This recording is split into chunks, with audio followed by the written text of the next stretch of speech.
What's going on, everybody? Welcome to the video. My name is Jesse. Today I'm going to be talking about a really cool topic that I'm excited to share with you guys about intermittent fasting for weight loss.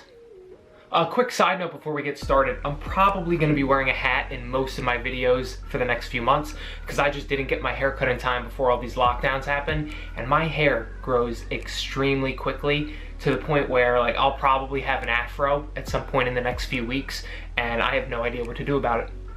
And before we get into all the good stuff about intermittent fasting, I just want to make this extremely clear at the beginning of the video. There's no diet like intermittent fasting or keto or anything that is just factually better than the other diets. There's no best diet plan.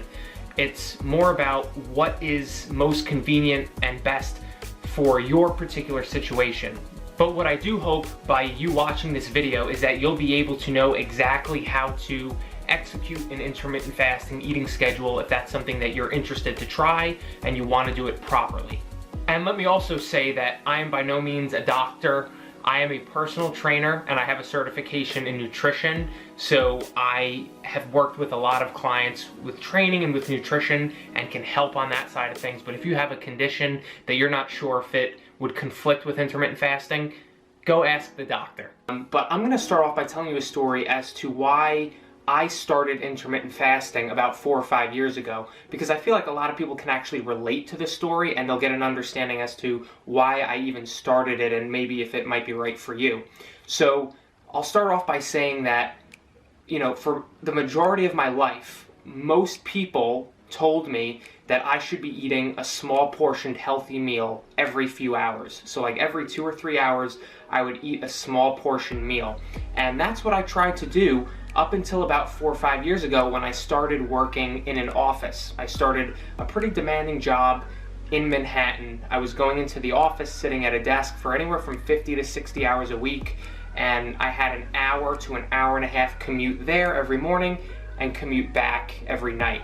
So it was a lot of work, and it was really difficult to eat 5 or 6 or 7 small meals in the day. Not only did I not have time to prepare 30 meals for the week, but I just literally didn't have time to sit down and eat 5 or 6 times every single day. And because I was unable to execute my nutrition the way that had worked for me in the past and the way I was told, I found my fitness and my physique really slipping, and I started to feel really tired. I started to feel like I was losing definition, losing muscle mass, and it was really tough. And that's when a coach that I had hired at the time for myself had recommended intermittent fasting, because he said it would be much more time efficient. I wouldn't have to prepare all these meals. I wouldn't have to be sitting down and actually eating 5 or 6 or 7 meals in the day, and it was just way more convenient. I only needed to prepare really 1 meal for each day, my lunch meal, and it just worked out really well. It helped me transform my body. It made nutrition way easier and more convenient, and it had a lasting impression on me. And as the years progressed and I started to train clients of my own and coach men from all over the world and give them support with nutrition and with workouts, I realized that this wasn't just a convenient strategy for my own life and my own schedule, but for the vast majority of the guys who I worked with, it was actually very simple for them to follow and see good results with as well, because like I said, it was time efficient, it was very flexible, it fit into a busy lifestyle and a busy schedule, so it turned out to be something that worked for so many other guys. And honestly, this is why I think intermittent fasting sets itself apart from a lot of the other diets in the industry, because I would say that the majority of the population could probably follow intermittent fasting and stick to it for several months, if not years at a time, because it is more sustainable. Whereas other diets like the ketogenic diet or eating a small portioned healthy meal every 2 or 3 hours, I don't think the majority of the population can stick to diets like that for the long term. Like with the ketogenic diet, sure, everyone knows someone who's crazy obsessed with the ketogenic diet. But in my experience, after coaching hundreds and hundreds of individuals, I would go out and say that maybe up to 95% of the population probably can't eliminate carbs for the rest of their life and actually sustain it. Same with eating a small portioned healthy meal every 2 or 3 hours. maybe you can really hunker down and make sacrifices in other areas of your life and, achieve that goal and meal prep enough to execute that strategy for 3 or 4 weeks. But anyone who's got a job or anyone who's got a busy schedule is not going to be able to do that properly for the long term. So now that we've got that out of the way, I'm going to walk you through exactly how to implement an intermittent fasting eating schedule. And it's really just 3 basic steps. So step number 1 is to push off your first meal of the day. Generally, it's about 4 to 6 hours after you wake up. So this is going to be more of a lunchtime meal. A good sweet spot seems to be anywhere from 11 a.m. to 1 or 2 p.m. And something that I hear a lot is that people really like breakfast foods, and they don't want to skip breakfast because they don't want to miss out on their eggs or bagels or whatever it is. And the truth is, you can still eat breakfast foods, just push it off a few hours until around lunchtime. Often I'll have a couple whole eggs, some egg whites, and some other breakfast related foods for that first meal anyway. And step number 2 is to make sure you're getting in plenty of fluids, like drinking a lot of water in the morning, and also either black coffee or tea in the morning as well to act as an appetite suppressant. However, the point is not to eat or drink anything with calories before that first meal. So don't be going to Starbucks and getting a 900 calorie latte or something like that. Ideally, it should be black coffee or tea, but if you put like a pinch of cream or milk or something in there to make it more drinkable for you, that's not the end of the world either. Having plenty of water, particularly in the morning, is going to help with those feelings of hunger. It's going to help with obviously staying hydrated and not having the same amount of cravings as you would if you just weren't drinking anything. And as well as the coffee or the caffeine, whatever caffeine source you have, that caffeine is obviously going to give you energy, which is generally why we drink it, but it will also work as an appetite suppressant. And because there's not food in your system, what I've experienced and what a lot of my clients have experienced is almost an enhanced cognitive effect and an enhanced energy effect because you are on an empty stomach. And step number 3 is to set yourself a time frame specifically where you'll be eating all your meals for the day. So that's generally anywhere from 4 to 8 hours. I personally do 8 hours, and that's what I recommend if you're just getting started with intermittent fasting. So an example of this would be if you have your first meal at noon and you have your last meal at 8 p.m. So you wouldn't eat anything with calories before noon, and you wouldn't have anything else with calories after 8 p.m.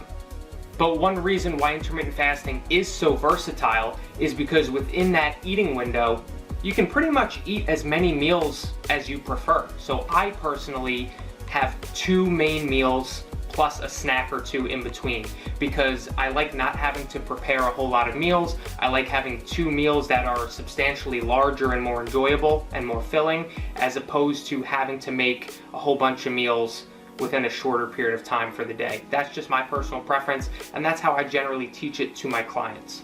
But realistically, if you wanted to eat 3 or 4 or even 5 meals within that 8-hour eating window, you could do that as well. But there's a very important note to keep in mind. Calories still matter.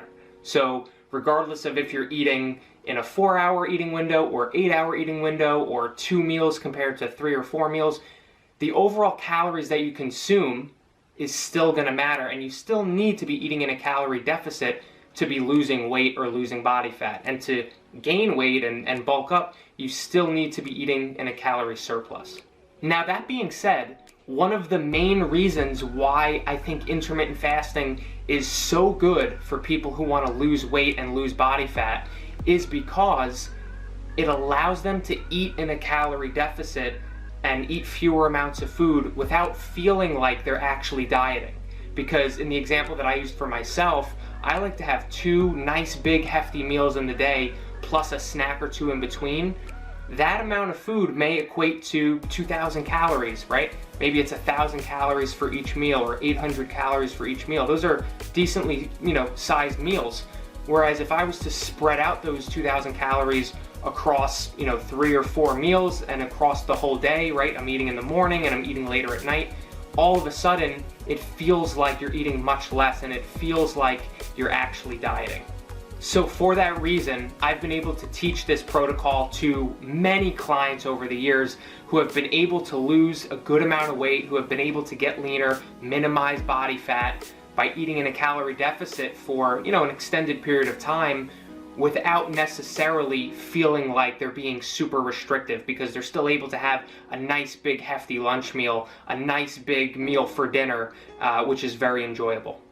And in my personal opinion, that is the greatest benefit or the greatest upside to an intermittent fasting eating schedule, that it makes eating in a calorie deficit extremely easier, if not, very manageable. Whereas there's plenty of people in the industry who will talk about the science behind the actual fasting part of it and the benefits that has, and how our ancestors fasted for days because they had to hunt and catch their own food, and that's how we should be eating. For me, the biggest upside is simply allowing us to eat in a calorie deficit more easily.